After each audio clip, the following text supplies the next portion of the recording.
اهدنا الصراط المستقيم. Bismillahirrahmanirrahim. Assalamualaikum warahmatullahi wabarakatuh.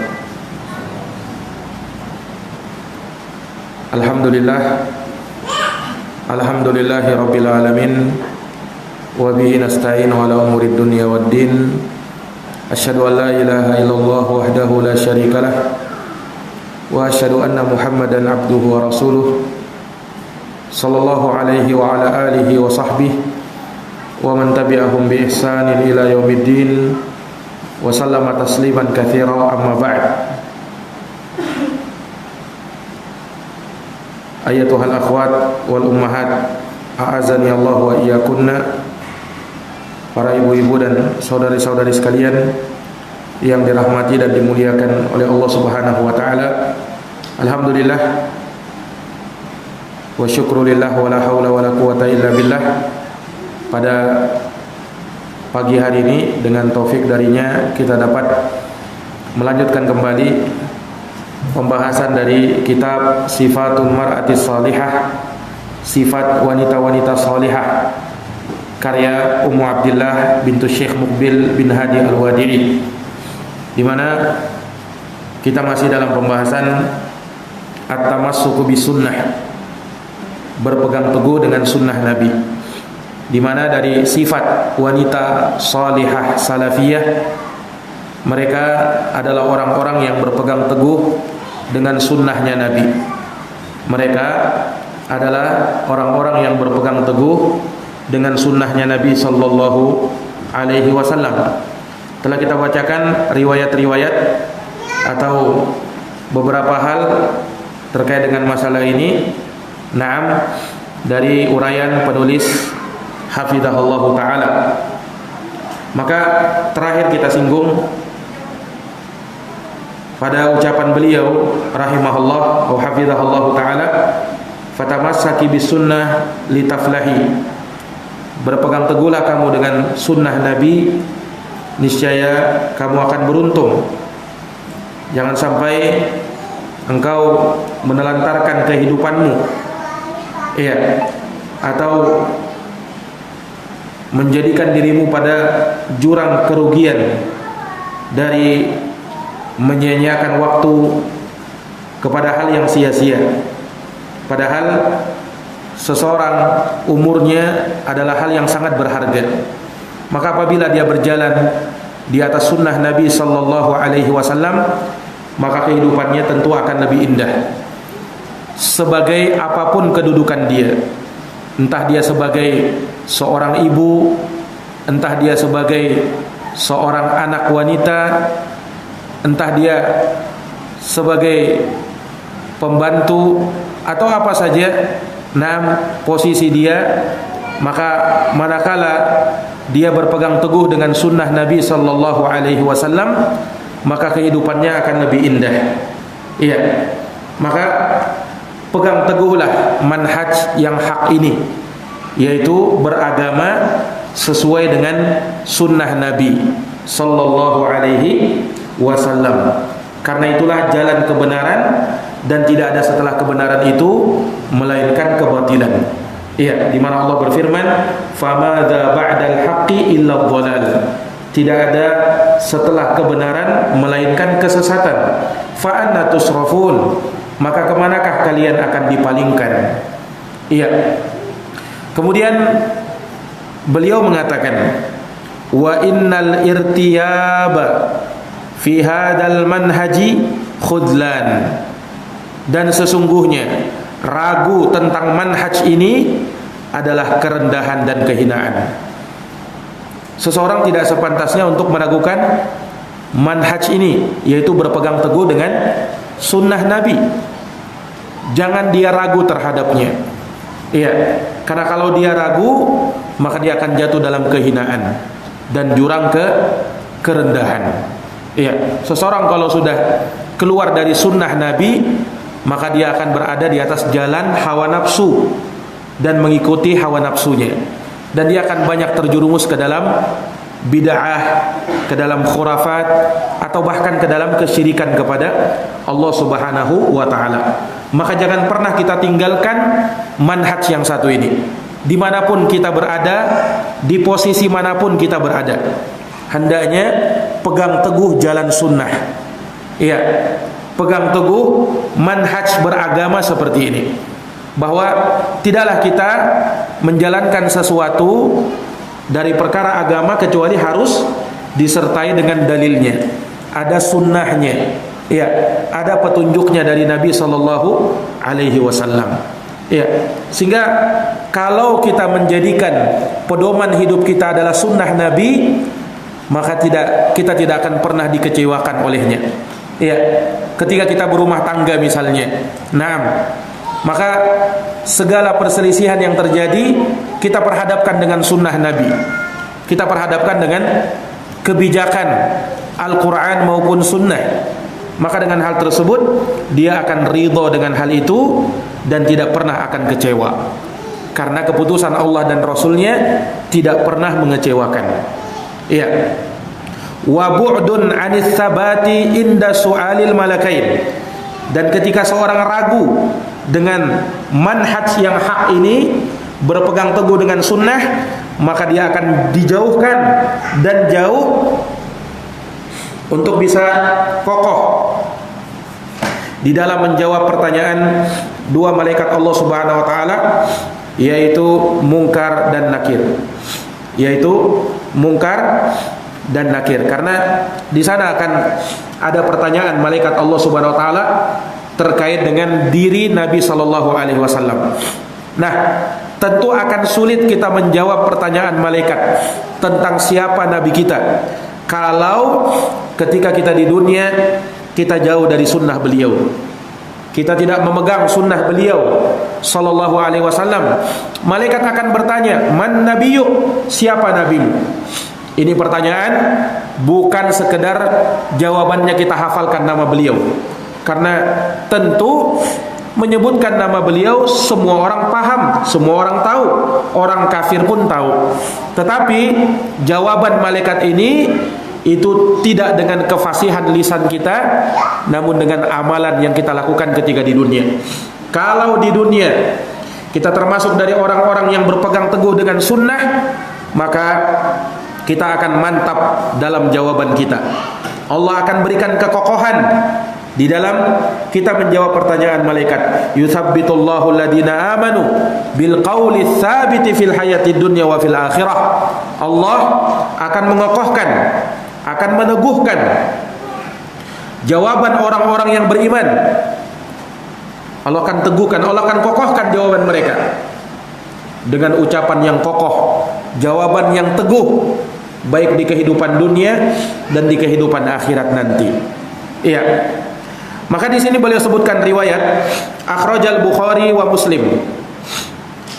Dalam hadis riwayat Bukhari dan Muslim, an Asma radhiyallahu anha, dari Asma semoga Allah meridhoinya. Qalat, Asma radhiyallahu anha berkata, ataitu Aisyata zaujan Nabi sallallahu alaihi wasallam hina khasafati syamsu. Kata Asma, aku pernah mendatangi Aisyah istri Nabi sallallahu alaihi wasallam ketika terjadi gerhana matahari. Jadi pernah terjadi gerhana matahari di zaman Nabi. Fa idan nasu qiyamun yusallun. Maka tiba-tiba manusia pun berdiri menjalankan atau menegakkan solat. Wa idza hiya qa'imatun tusalli. Dan Aisyah radhiyallahu anha berdiri untuk solat gerhana pula. Faqultu, maka Asma bertanya, malin nasi, ada apa dengan manusia? Ketika itu Aisyah sedang solat. Fa asyarat biyadiha nahwas sama. Maka Aisyah pun mengisyaratkan dengan tangannya ke arah langit. Ini menunjukkan bahwasanya boleh seseorang berisyarat di dalam solatnya terhadap sesuatu yang dia ingin tunjukkan kepada orang yang tidak solat. Sebagaimana Aisyah radhiyallahu anha itu ketika sedang solat, Maka beliau pun berisyarat dengan tangannya untuk menjawab pertanyaannya Asma tadi. Nah, ini menunjukkan boleh seperti itu.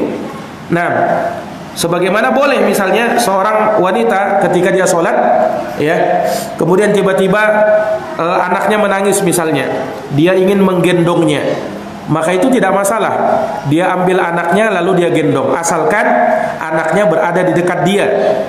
Kalau misalnya anaknya jauh dari dia, tidak mungkin dia berjalan. Iya. Tetapi maksudnya anak yang ada di dekat dia, misalnya ribut, maka dia mau gendong, dia sedang sholat, itu boleh yang seperti itu. Dengan syarat juga anaknya tidak membawa najis. Kalau dia membawa najis, misalnya ada popoknya yang berisi air kencingnya misalnya, maka tidak boleh. Tidak boleh menggendong anak ketika kita sedang sholat, sedangkan anak itu membawa najis. Nah, tetapi kalau dia tidak membawa najis, kita ingin menenangkan dia, maka boleh. Walaupun kita sedang sholat, kita ambil dia karena dia berada di dekat kita. Ya. Nah, itu diperbolehkan. Tidak seperti keadaan sebagian orang, terkadang anaknya menangis padahal di dekat dia tidak ambil, dia tidak gendong. Harusnya dia gendong untuk menenangkan si anak tersebut. Nah, itu diperbolehkan walaupun sedang sholat. Nah, sebagaimana juga boleh kalau misalnya ada orang sholat, seorang wanita sholat, ya, kemudian ada suaminya datang misalnya, dia ingin membukakan pintu rumah, itu boleh, asalkan dia sholat di dekat pintu rumahnya misalnya. Tinggal dia membuka dengan tangannya, bukan berjalan ke pintu rumah, bukan. Kalau seperti itu batal sholatmu. Iya. Tetapi kalau misalnya dia sholat dekat pintu rumah, tiba-tiba ada yang ngetok, anaknya misalnya, suaminya misalnya, boleh dia dengan tangannya membukakan. Kemudian dia sholat lagi. Tidak sampai melangkah jauh. Tidak sampai melangkah jauh. Nah, itu dari perkara yang diperbolehkan di dalam syariat. Iya. Sebagaimana hal tersebut juga pernah terjadi pada diri Nabi sallallahu alaihi wasallam. Dan dalam hadits ini Aisyah sedang sholat. Kemudian Asma bertanya-tanya, "Ada apa ini? Kenapa sholat?" Aisyah berisyarat dengan tangannya ke atas langit. Nah, ini kan bukan gerakan sholat. Iya, bukan gerakan sholat, dan itu adalah hal yang dibolehkan. Iya. Maka ketika Aisyah memberitahukan hal tersebut melalui isyaratnya, qalat, maka dia berkata, "Subhanallah, Maha suci Allah." Fakultu ayatun. Asma bertanya lagi, apakah ini adalah tanda kekuasaan Allah, tanda kebesaran Allah, yaitu gerhana matahari itu? Fa asyarat ainam. Maka Aisyah berisyarat lagi untuk memberikan jawaban iya. Karena tentu sholat tidak boleh dengan ucapan, tidak boleh dia mengucapkan sesuatu, bisa batal sholatnya. Tetapi kalau sekedar berisyarat boleh. Kalau sekedar berisyarat boleh.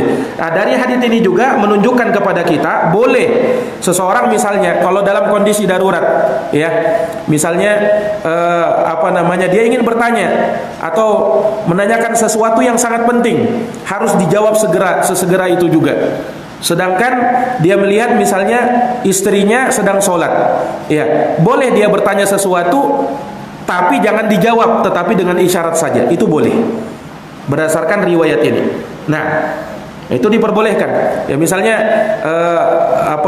suami kita lagi buru-buru misalnya. Nah, kemudian dia mau mencari kunci motornya misalnya. Nah, yang tahu misalnya tempatnya si istri, tapi istri sedang sholat, maka dia boleh misalnya istri langsung menunjuk tempat misalnya di mana tempatnya, tapi jangan berbicara. Kalau berbicara batal sholat. Tapi kalau dia tunjuk tempatnya, misalnya di atas lemari, dia tunjuk di atas, itu boleh. Itu boleh. Ini kalau memang misalnya waktu yang tidak memungkinkan untuk menunggu dia sampai selesai sholat, ya. Tetapi kalau misalnya hal-hal yang perlu dibicarakan, tidak mungkin dia mengajak bicara orang yang sholat, ya kan? Bisa ketahuan nanti orang yang sholat itu. Nah, maka ini menunjukkan akan hukum yang tadi kita sebutkan. Sebagaimana Aisyah, ya, ketika ditanya oleh Asma dan Aisyah sedang sholat, ini menunjukkan boleh seperti itu. Ya, ini menunjukkan apa? Boleh seperti itu. Nah, Aisyah berisyarat, ya, dengan sesuatu dengan jarinya atau tangannya, yaitu beliau mengiyakan.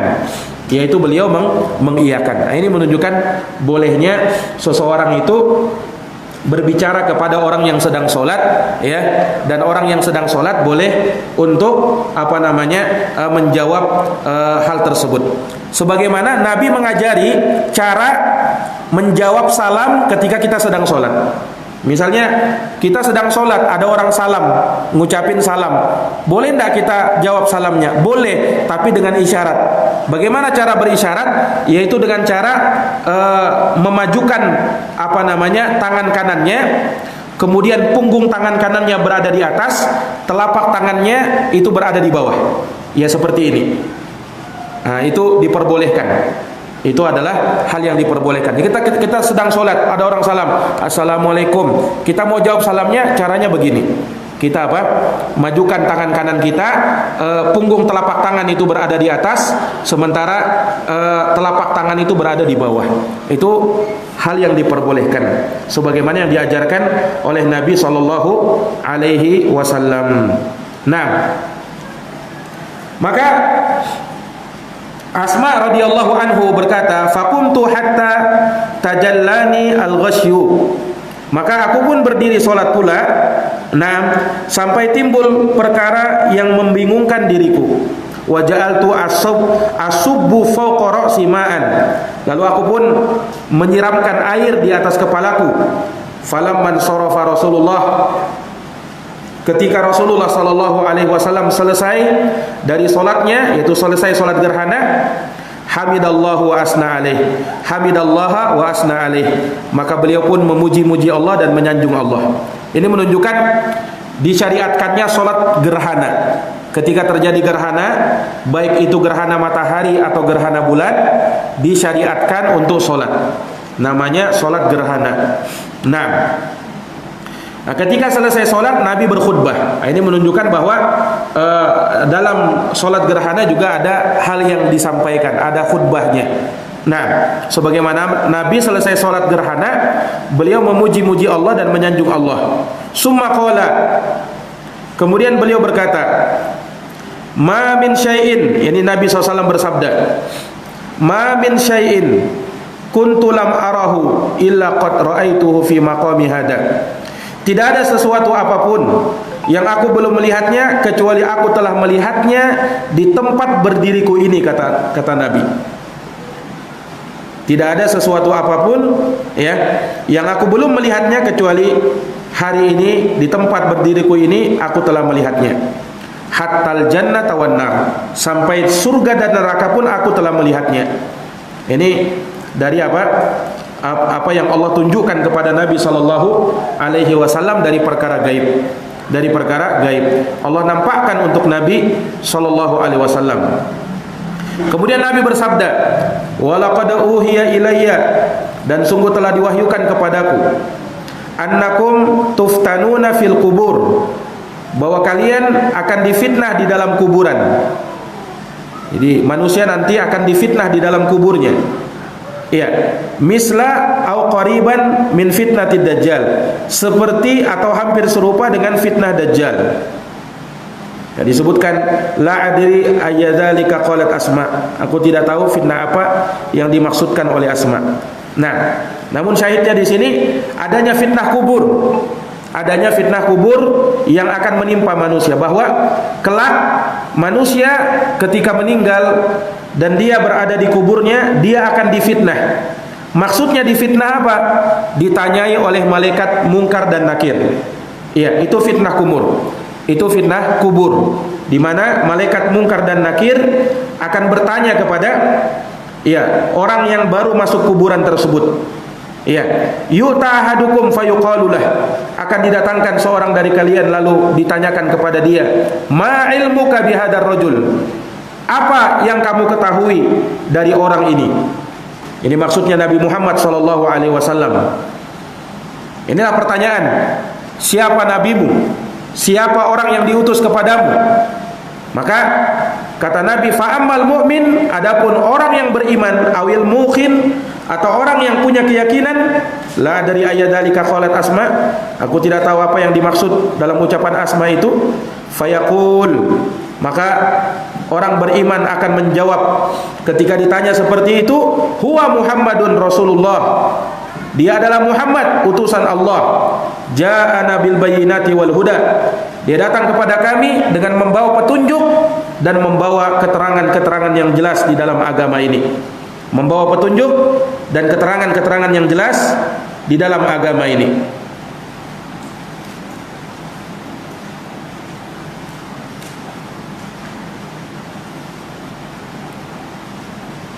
Ikhwani fi din wa akhwati fillah, azani Allah wa iyyakum.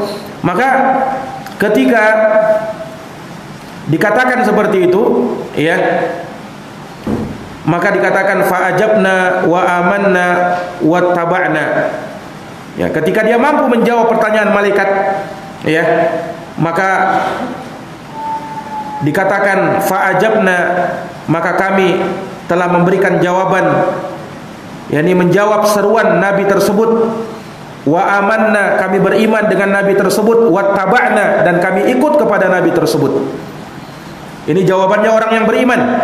Fayuqalu lahu, maka dikatakan kepada dia, orang beriman yang mampu menjawab pertanyaan ini, nam solihan, tidurlah kamu dalam keadaan baik dan soleh.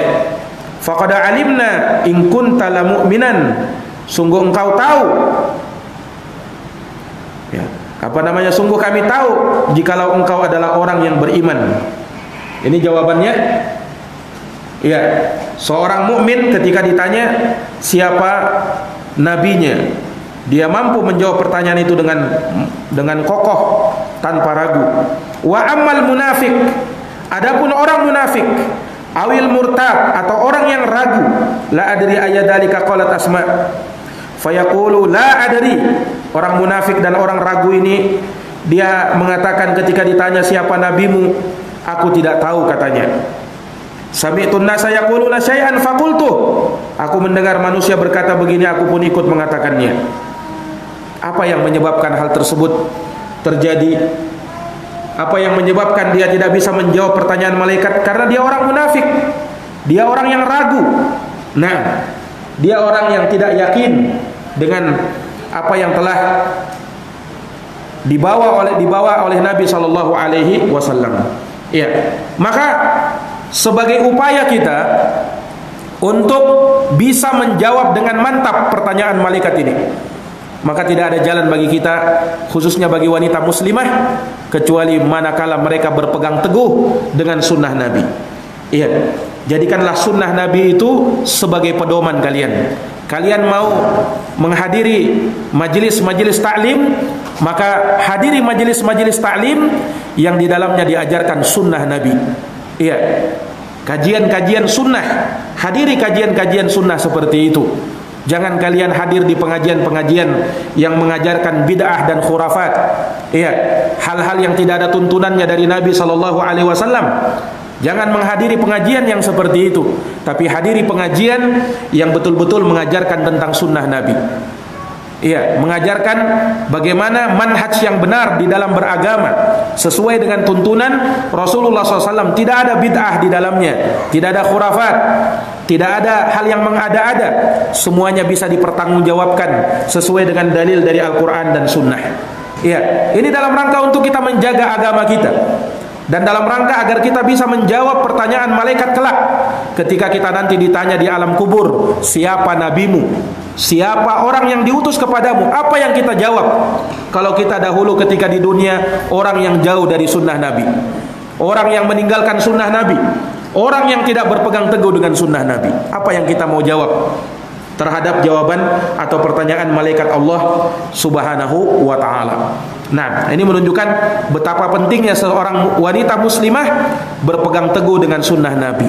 Ya, pegang teguh sunnah Nabi sallallahu alaihi wasallam, sehingga apapun yang kalian lakukan, perhadapkan dia dengan sunnah Nabi. Ada tidak sunnahnya ini? Ada tidak tuntunannya ini? Ya, ada tidak dalilnya ini? Nah, itulah cara beragama yang benar. Itulah cara beragama yang diridhoi oleh Allah Subhanahu wa taala dan Rasulnya. Iya. Kemudian di sini beliau katakan, wa Abu Bakar ini Siddiq radhiyallahu an. Abu Bakar As-Siddiq, salah seorang sahabat Nabi yang mulia. Beliau bernama Abdullah bin Utsman Abu Quhafah radhiyallahu anhu. sahabat terbaik Nabi, dan umat terbaik dari umat Islam adalah Abu Bakar. Beliau orang terbaik setelah para nabi dan para rasul. Nah, yang kata Nabi, andaikan imannya Abu Bakar ditimbang dengan iman seluruh manusia, niscaya imannya Abu Bakar lebih berat. Niscaya imannya Abu Bakar akan lebih berat. Nah, ini keistimewaan beliau sangat banyak sekali, ya, Abu Bakar As-Siddiq. Di sini beliau menukilkan ucapan sahabat Abu Bakar. Apa kata Abu Bakar? Wa Abu Bakar ini Siddiq radhiyallahu anhu yaqul. Abu Bakar pernah bertanya, pernah berkata, "Ma utiya ahadun ba'dal yakin khairan minal afiyah." Tidak ada seorang pun yang diberikan dengan pemberian yang lebih baik, ya, setelah keyakinan melebihi keselamatan. Tidak ada satu pemberian yang lebih baik bagi seseorang setelah keyakinan melebihi pemberian keselamatan. Keselamatan apa? Selamat agamanya, selamat akhiratnya, selamat dunia dan akhiratnya. Ini suatu pemberian yang luar biasa. Allah berikan kepada dia keselamatan. Iya, Allah berikan dia keselamatan di dunia dan di akhirat. Selamat dari syubhat, selamat dari syahwat. Ada penyimpangan-penyimpangan, dia tahu ini menyimpang, ini tidak sesuai dengan sunnah. Naam, ini dari perkara bid'ah yang mengada-ngada, maka dia pun bisa menangkis semua itu. Kenapa? Karena dia punya, ya, ilmu tentang hal tersebut. Maka dia pun selamat dari berbagai macam syubhat yang ada. Di dunia ini terlalu banyak syubhat, terlalu banyak kerancuan-kerancuan. Kita sudah yakin dengan agama kita sudah yakin berada di atas jalan sunnah. Ada lagi orang yang membuat ragu-ragu kita. Ada lagi orang-orang yang membuat kita bimbang, apakah apa yang saya pijaki selama ini benar atau tidak. Ini dari syaitan semuanya. Dari syaitan, baik dari kalangan jin maupun manusia, yang berusaha mempengaruhi manusia sehingga keluar dari koridor jalan sunnah Nabi Sallallahu Alaihi Wasallam. Maka jangan sampai tertipu kita, ya, dengan syubhat-syubhat yang ada. Ya, belajar terus agama. Tanyakan kepada ahli ilmu, kepada orang yang berilmu. Kalau kita tidak tahu, tanyakan kepada mereka. Ya, jangan mudah terbawa perasaan. Jangan mudah terbawa perasaan, karena sesungguhnya perasaan terkadang bisa mengkhianati kita. Perasaan terkadang seringkali berseberangan dengan nilai-nilai Al-Quran dan Sunnah Nabi Sallallahu Alaihi Wasallam. Iya, maka asar dari Abu Bakar ini, kata beliau, wal atharu thabitun an. Asar ini adalah asar yang valid dari beliau, wa huwa madhkurun fi sahihil musnad liwalidi, dan dia disebutkan dalam kitab As-Sahihul Musnad karya bapakku, yaitu Syekh Muqbil rahimahullahu taala. Nah, kemudian kata beliau, wa bil yaqini was sabri tunalul imamatu fid dini. Dengan keyakinan dan kesabaran akan diraih kepemimpinan dalam agama. Dengan dua hal ini, apa itu? Keyakinan dan kesabaran akan diraih kepemimpinan di dalam agama Allah Subhanahu wa taala. Iya. Ayatuhal akhwat, a'azani Allah wa iyyakunna. Qala ta'ala, Allah taala berfirman, wa ja'alna minhum a'immatan yahduna bi amrina lamma sabaru wa kanu bi ayatina yuqinun. Dan kami jadikan di antara mereka imam-imam yang memberi petunjuk dengan perintah kami, lamma sabaru, tatkala mereka sabar, wa kanu bi ayatina yuqinun, dan mereka adalah orang-orang yang yakin terhadap ayat-ayat kami. Iya, maka keyakinan dan kesabaran ini pun dari hal yang menguatkan seseorang berada di atas jalan sunnah. Dan itulah yang akan lahir dari orang yang berpegang teguh kepada sunnah. Orang yang berpegang teguh dengan sunnah, maka dia akan yakin, sebab dia akan mendapatkan ilmu, dan ilmu itu melahirkan keyakinan. Ilmu itu melahirkan keyakinan. Kemudian dengan dia berpegang teguh dengan sunnah Nabi akan membantu dia untuk bisa bersabar. Membantu dia untuk apa? Untuk bersabar. Karena dia tahu bahwasanya apa yang dia jalani saat ini adalah kebenaran, dan mesti ada cobaan dan ujian. Harus sadar hal tersebut. Ujian dan cobaan pasti akan datang. Ujian dan cobaan pasti akan menghampiri. Jangan mengira bahwasanya ketika kita berpegang teguh dengan sunnah, kemudian hidup kita aman-aman saja, enak-enak saja, tidak ada masalah, tidak ada problem. Tidak, akan ada ujian. Orang semakin kuat berpegang teguh dengan agama, ujiannya semakin berat. Makanya para nabi dan para rasul ujiannya berat. Tetapi apa? Dengan diuji seperti itu, bukan semakin merendahkan dirinya, tapi semakin mengangkat derajatnya di sisi Allah. Andaikan dia mau sabar, andaikan dia tetap kokoh istiqomah, tidak ketika diuji kemudian dia futur, lalu dia meninggalkan agama ini, wal iyadu billah. Wal iyadu billah. Sungguh kami pernah mendapati ada orang-orang yang seperti ini keadaannya. Tadinya dia berpegang teguh dengan sunnah, tadinya luar biasa. Bahkan ada seorang akhwat yang dia bercadar, yang dia sudah berhijab, futur. Akhirnya apa? Dia lepas cadarnya, dia lepas hijabnya, tidak lagi berjilbab, bahkan nauzubillah memakai pakaian seksi. Nauzubillah min dzalik. Ada wanita yang seperti itu dan kita ketahui, nauzubillah min dzalik. Nah, ini gara-gara apa? Ya, gara-gara mendapat ujian dan cobaan. Sedikit baru diuji sama Allah Subhanahu wa taala. Baru sedikit diuji sama Allah Subhanahu wa taala, lalu dia futur dan dia tinggalkan semuanya. Nah, ini orang yang sangat merugi. Orang yang sangat apa? Yang sangat merugi. Kenapa? Dia sudah tahu ilmunya lalu dia tinggalkan. Ini dosanya jauh lebih besar daripada orang-orang yang aslinya dia tidak tahu memang terhadap agama. Orang yang sudah tahu kemudian dia tinggalkan, maka ini dosanya jauh lebih besar. Maka kita berlindung kepada Allah dari kefuturan. Iya, dari kefuturan di dalam menjalankan agama. Jangan sampai nauzubillahi min dzalik kita berbalik ke belakang, yang pada akhirnya itu adalah jurang kebinasaan, jurang kenistaan bagi seseorang. Kemudian kata beliau, wada'i ila sunnah fi hududi qudratik. Kemudian beliau katakan di sini, serulah manusia kepada jalan sunnah sesuai dengan batas-batas kemampuanmu. Ini menunjukkan bahwa seorang wanita juga bisa menjadi seorang da'iyah, menjadi penyeru. Jadi jangan dipikir yang menjadi dai itu hanya laki-laki saja. Wanita juga bisa menjadi da'iyah, bisa menjadi da'iyah. Karena yang namanya seorang dai itu tidak harus dia berceramah di depan mimbar atau membuat pengajian, membuat daurah, membuat ta'lim ini dan itu. Tidak harus seperti itu. Tetapi seorang dikatakan daiyah ketika dia mengajak temannya misalnya, dia WhatsApp temannya untuk hadir pengajian, itu pun sudah menjadi daiyah. Atau dia sekedar men-share info pengajian, itu pun sudah daiyah, dan cukuplah daiyahnya dia seperti itu. Karena daiyah itu artinya seorang yang mengajak. Seorang yang mengajak, ketika dia mengajak kepada kebaikan, walaupun bukan dia secara langsung, tetapi dia menjadi sebab, maka dia pun dikatakan sebagai seorang daiyah. Dia pun dikatakan sebagai seorang da'iyah. Maka betapa besar pahalanya orang-orang yang men-share kebaikan. Bukan dia mungkin yang membuat info pengajian tersebut, tetapi dia ikut serta di dalam menyebarkannya. Maka dia pun mendapatkan andil di dalam pahala penyebaran kebaikan. Maka kita jangan sampai ragu untuk menebarkan kebaikan, untuk menyebarkan kebaikan. Sebarkan kebaikan di mana-mana.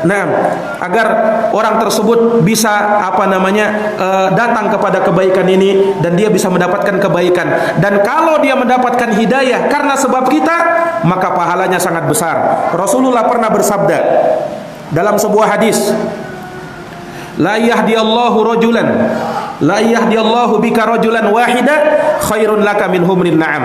Andaikan ada seseorang mendapat hidayah karena sebab ajakan kamu, niscaya itu lebih baik bagimu daripada onta merah. Ini onta merah adalah lambang kekayaan orang Arab ketika itu. Lambang kekayaan orang Arab tatkala itu. Maka seseorang hendaknya menjadi dai. Di sini Ummu Abdillah mengatakan, wadai ila sunnah fi hududi qudratik.